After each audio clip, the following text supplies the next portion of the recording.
Back at it again. West Hoops Insider. We're going out to, of course, the Mountain West, but we're going to Boise today. And Coach RJAY Barsh, assistant at Boise State. They've won a few games in a row. If you haven't followed, I believe we're up to 12 games in a row now. Is that correct? With a huge road win last night against a conference power, another conference power in San Diego State. One at their place in a kind of a football grind matchup in the 40s and 30s. Some people saw the score and thought it was halftime. No, that was a final score. But this team is an elite defensive team, obviously winning 12 in a row. Let's talk about last night's game and a little bit of how that went, or the night before night, Saturday night's game, and how that went and how you guys have been able to pull off 12 in a row. Being as that, Boise State with the Blue Turfs football school, at times we decided to give them a football score and be a little defensive towards the end of the game. And one thing, anybody who's been watching Boise State basketball or any team that Coach Leon Rice has been leading is his groups are going to be connected.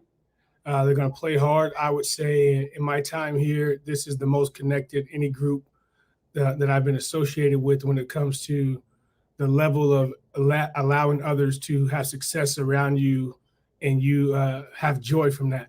So that's how you can win tough games, is when no one cares who gets the credit as long as you get the dub. And right now, the spirit in that locker room is special because of those things. Yeah, well said. Well said. So 12 games in a row. Obviously, Mountain West, you guys are at the top of the Mountain West. Talk a little bit about the scheduling, the travel. I mean, you guys have some really good wins along the way. The last team you lost to, St. Louis, in overtime, who's a really good team themselves. But you guys have played well. Got a Pac-12 win against Washington State along the way, and obviously have just been able to start out your 6 games in conference play. Really good defensive team, adjusted efficiency. I think you guys are 8 in the country. In KenPom, I think you're 6th in the country offensive rebound. I mean, you got some elite offensive stats and defensive stats. Talk a little bit about the balance of this year's team on both sides of the ball. I mean, when you have Coach Mike Burns and Coach Tim Duryea with extreme experience on how to teach their craft, and then how to not only teach it, but have it in steps so guys know how to do, what to do, when to do it. Right. We spent a lot of time this summer, not so much on the aesthetics of things, but we spent a lot of time on what travels, right? When we get on the bus, when we get on the plane, what is the most important thing to put in our bag? Right. That no one can take away, and that is rebounding, which is a pillar in a program with Coach Rice. He's always been that way. Even at Gonzaga, he was the rebounding coach. So we put that in the bag for Coach Rice. It's defensive pressure and knowing how to play with schemes. So, all right, that doesn't take a lot of talent, maybe some being cerebral and being able to communicate. So that's up to the coaches to have those kind of guys, and we recruited those kind of guys into the program. And then for the offensive side, it's learning to be selfless, making a zero cut to get somebody else open and letting guys shine when it's in a moment that they're great at. So I don't care if Shaver was 1 for 10 and it's the last shot, he's going to get it. Oh, by the way, that happened, right? So the guy who passed him the ball is our 6'8" point guard, who's all that in a bag of chips. He gives him the ball to finish the game on his own volition. So those are things that this summer we put in our bag to practice, to make sure that when we got on planes, we could travel those things with us. And it's been a lot of fun watching our guys do that. And then lastly, this team, a little bit different than some of the typical Coach Rice teams. Maybe not as offensive firepower, but again, kind of like you said, more in the defensive rebounding, grit kind of category this year. And obviously you have a lot of size on this team as well, on the perimeter, inside, the whole nine, a lot of depth. So talk about Coach Rice being able to kind of adjust a little bit. And obviously we know how great of a coach he is, but just talk a little bit about his ability behind the scenes to do what he's doing and mastermind, and the whole staff for that matter. I really think the economy of coaching right now is being able to adjust to your personnel on a day-to-day basis. And one thing that helps someone to do that is experience at a high level through stressful moments, and then knowing what works, and then trusting your intuition. And so Coach Rice, having coached for so long, him, Burns, and RJAY, and all of us having been head coaches, we understand the importance of the decisions, but we also know which things we can ignore and which things that we need to press issues on. I would say the roster presented itself to play a certain style, and we accepted that that was a style that was best fit for the team. Now, that doesn't mean we can't go out there and throw 90 on the board, because we've shown we can do that.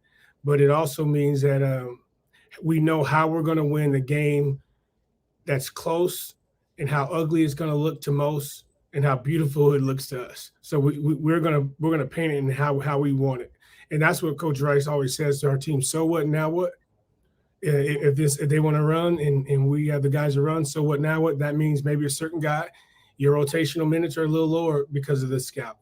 Now you got to have all the energy in the world on the bench, and that's where I come into play, is making sure we have a sustainable culture behind the scenes, where it's one-on-one meeting with guys, keeping them academically, their heads on straight, because you don't want stress of life and stress of what's going on in the world to interfere with the place that they want the most freedom.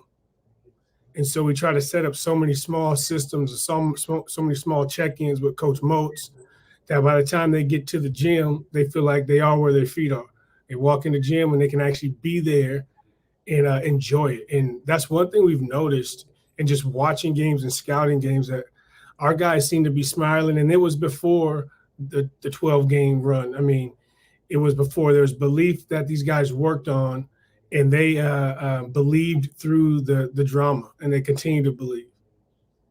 You mentioned at the top about the buy-in and just the collective camaraderie of this year's group, and how it's immeasurable compared to other years. Do you get the sense that maybe it's the upperclassmen who have led in leadership roles? Do you think there's just an added sense of we can do it this type of year? Is there a particular reason you think that this year is different than years past? Yeah, I believe this is one of the main reasons. Is this is the last group that had to redshirt when they transferred.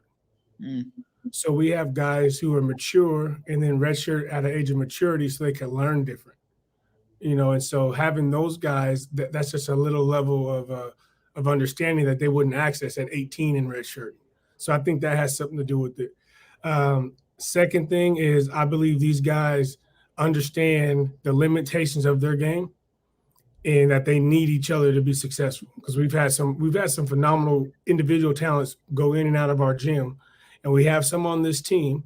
But I think these guys sat in the hotel room and realized we had not reached the ultimate goal based on the individual talent. So let's put that as our secondary or our third thing, and let's make the team, be primary. And that shows when you have guys like Abu Kijab and Emmanuel Akot, Mladen Armis, picking up bags when the plane lands that don't have their name on it. Those are the little things that we started taking photos of and speaking of and saying, hey, if we continue to do these things, the stuff on the floor is going to happen for us. So I think that's some of it. And then when you have guys like you just saw Tyson Degenhart right there, who, when you're recruiting, you're really looking for culture fits. And you just pray that those culture fits upon success stay who they are. And because it was modeled for him by Eman and Abu in the first couple of weeks here, and what we knew he was capable of, the success in which Tyson has, guys encourage. Do you get this sense, or maybe, I guess to take a step back, in years past, Boise State's had some great individual talents, like you said, Chandler Hutchison, Derek Alston, Justin and Jessup, who's gotten drafted, all the way back to James Webb and Anthony Dremick and guys like them. This year's team, I think, is more of a by committee approach. You have maybe not necessarily players averaging 15 or 20 a night, but you have a variety of different players who can step up and hit big shots.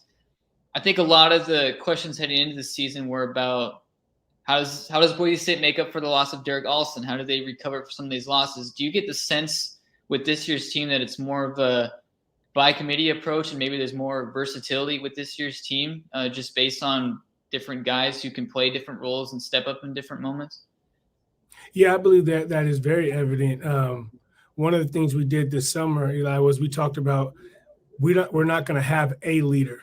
I think as a coaching staff, and I even learned this as a head coach before I got here, going into a season and kind of saying, here's our leader, here's our guy, sometimes in this environment is not the best thing to do. So what we approached it as shared leadership. So whatever area you feel like is you're the man, lead in that area. So if it's in the huddle, if it's shooting, if it's offense, if it's defense, if it's, leading, something in the locker room, lead that area like you're the man. And so that shared leadership was easier for the guys because it didn't make Marcus Shaver have to talk all the time to be a leader. He was allowed to stay in his personality. And I think that's what makes Coach Wright's, valuable, is he knows how to find those areas of guys and then allow them to be themselves. And that's special. And the guys, I think, are playing hard because they know that. So one of the guys that you mentioned, one of the players who I love to talk about is Marcus Shaver, and just kind of the career path that he's been on, going to Portland and transferring over to Boise State. And I think the last couple of weeks have been really fascinating, of him dropping 28, I believe it was, against Nevada, and now hitting 2 big shots in games where he was not necessarily the guy. Does he have this ability to just maybe wipe away missed shots or wipe away previous moments? I think just watching a player, I believe, start 0 for 10 and then hit the game winner, that's got to be so rare. His teammates didn't know and didn't think he was 0 for 10 because all the body of work we've seen that young man put in every single day, he was, whenever he caught it, making the next one. It was never, and that's because that's the role where he's the man, is in those situations. And our guys saw that, they believe that, they understand that, and there was no one saying in their head, well, I'm going to do it now. Well, no, who's the man in these roles? That's where we go. And if Shaver felt like this wasn't the right time, then he would have deferred. But he felt the energy and the confidence. I wish people could have heard the things said in our huddle going into some of those last couple minutes, the last couple games, just the way in which they encourage each other, from our walk-on to our photographer. Everyone knows what we're trying to accomplish, and so he was ready. He had a lot of confidence. As far as Tyson Degenhardt, has been one of these maybe unsung heroes who you can just see the potential oozing with him from the future. What has he brought to this team, maybe from both an on-court and off-court perspective? You always talk about the work pays off. And a lot of times you have to wait for a while to see that work. Tyson Degenhardt was an early commit to Boise State. He knew he fit the style of play. He knew he fit the city. He knew he fit the university. He knew he fit the head coach. So, I credit him and his family and his basketball staff to helping him understand to make that decision early, so he was already feeling the culture, being bought in before he stepped on campus. I think he had a head start on guys simply because he was all in and wasn't coming to Boise State to prove he's better than anybody. He was coming to be Tyson Degenhardt. And his approach to the weight room was phenomenal, continues to be. And so he's a well-rounded young man that doesn't get too low and doesn't get too excited.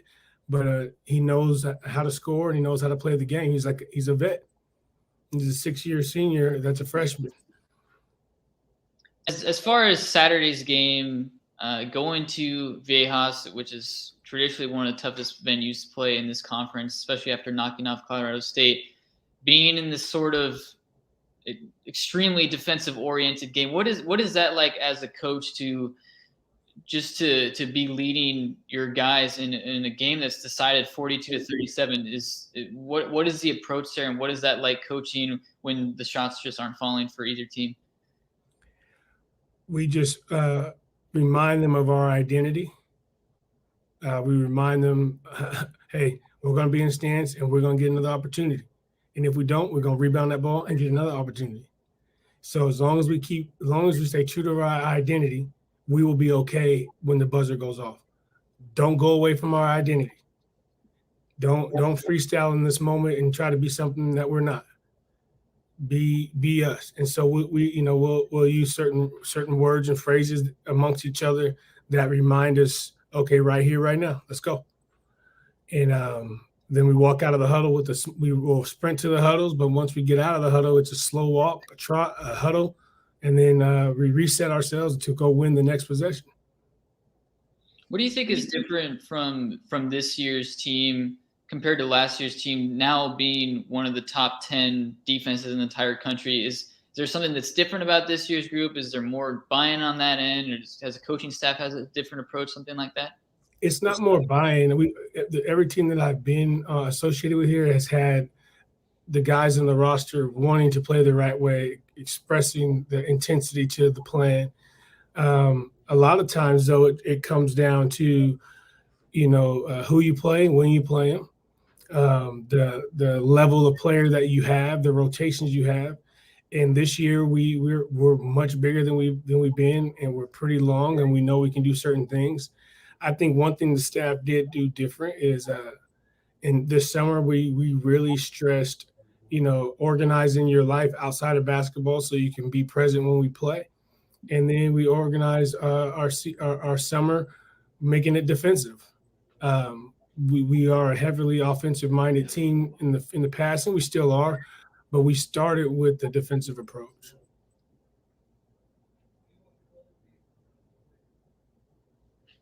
Coach, talk about this league this year. We have, I think last week there was 5 teams in the top 55 in the net. I think overall in the net rankings, it may be a top 5 conference in the country. You've been in this league now, so it's not new to you, but this year's league is stronger than it's been in a long time, largely because the bottom is even stronger with Air Force and San Jose and New Mexico competing at a higher level. But the teams at the top are also playing some elite basketball. You have Wyoming, who you guys play Tuesday. You have Colorado State in the top 25. San Diego State, who you just played. Fresno State's probably a little bit of a surprise, kind of like Wyoming to a lot of people. So the league is really strong. And then you still have the UNLVs, New Mexico. You go down the line, Nevada, Utah State. So talk a little bit about this league this year and what that's been like. This league presents 3 things that I know are very unique. Is one, you have some coaches who have coached for a long time, so their style of play is going to be what it is regardless of personnel, and they've won playing that way. So the preparation for that is going to have to be very, very intense. And so you don't really get to take any nights off. When you play against Air Force, everyone knows that they're going to run what they run. They're going to play with the guy with the right type of personnel. And if you don't prepare for what they do, you can be exploited that night. And then you go into a New Mexico or these other places where the personnel they can beat you by their personnel. They have guys that could go out for 30 or 40 at any moment, and they play with the extreme confidence. And so having coaches that have been around that understand the style of play and how to win with their roster, and then the level of transfers and incoming guys that this league is attracting, there's 2 or 3 guys on every roster that are willing and capable of going off, and you just want to make sure you're not the team they go off on. Absolutely. Well, man, we appreciate you joining us. We always like to end with that funny story. So I know you got something from this 12. Let's talk about the 12-game winning streak. There's got to be a funny moment within that you can maybe share for us, for the listeners. When you play that many games in a short period of time, and certain guys have study hall and their walk-ons or red shirts, you find yourself being the next available guy for scout. I actually put on Twitter on one Sunday night, I just want to hoop. And I was doing that because I was trolling a friend of mine who plays in the NBA, and I was trying to be funny. And then I woke up on Monday and I was on the scout team, and it was very interesting because I didn't want to hoop like that. I understand and I feel the pain of why guys don't want to battle with Mladen down there. And when I get the time, I'll go fix these glasses because after rebounding with Mladen, I walk around campus now like this. So for me, every time I put the glasses on, it's a reminder, son, hang up the shoes, keep the clipboard. And also watch what you tweet, man, and manifest in the next day. It comes to life, man. It comes to life. Well, you didn't tweet about the 12-game winning streak, but you guys are still on it.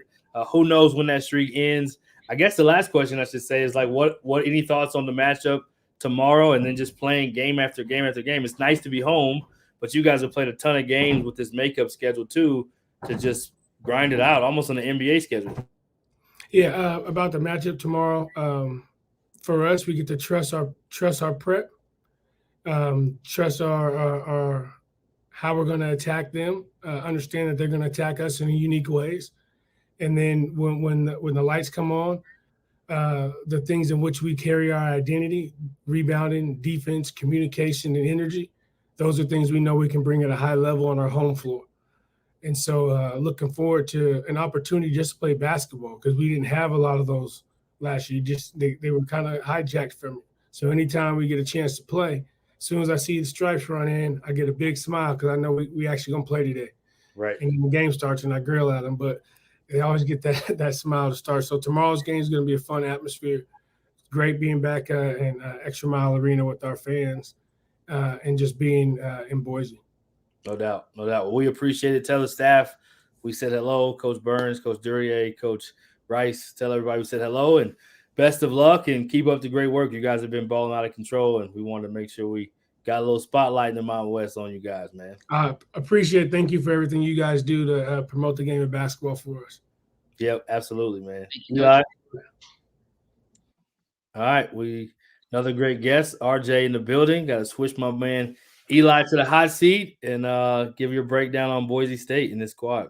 Yeah, this is a very talented, versatile group, and RJ touched on it, but it's crazy that this team maybe doesn't have a go-to guy like Derek Olsen or Chandler Hutchison in years past, but when you have someone like Abu Kijab who can knock down shots, Emmanuel Acott, Marcus Shavers hit 2 enormous threes these past couple games, and then have a big in the post like Mladen Armouche who can just move guys out of the way. And we know how well he played down the stretch last season. It's a team that's very versatile, and they're so physical and get after it defensively and on the boards. And as RJ touched on, that certainly travels. It's not a team that is necessarily reliant on shooting or jump shooting. But I think the benefit of that is that they have these intangibles that just allow winning basketball to happen. And it's fascinating to think, I don't know many people are aware of this, but a win Tuesday night against Wyoming would now mark the second consecutive year that Boise State's had a 13-game winning streak.